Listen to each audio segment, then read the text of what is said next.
হয়েছে, এই রায়ে যদি তার 1000 বার ফাঁসি দেওয়া আমার কম।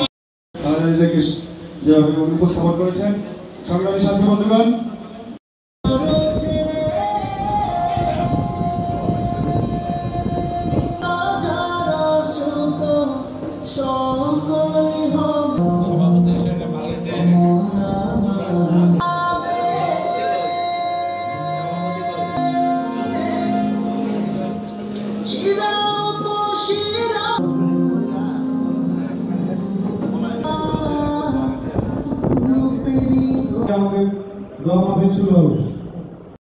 সম্পাদক মীর শফিউল্লাহ,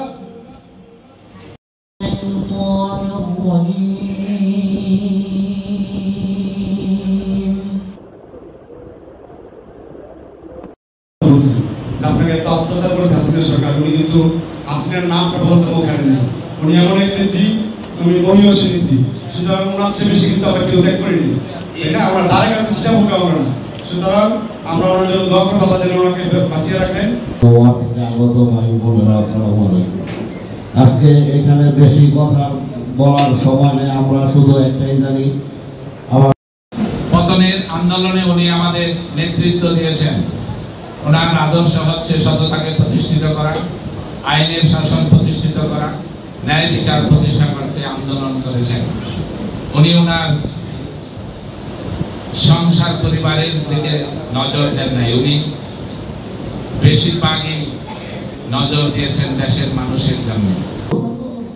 আমার নেত্রী, আমি গর্ববোধ করি, উনি কোনো পালাতক নয় এবং দেশ নেত্রী, আপসের নেত্রী, এবং ওনার সন্তান একটি মারা গেছে, তিলে তিলে হত্যা করা হয়েছে, তারপরেও উনি দেশ ছেড়ে পালিয়ে যাননি।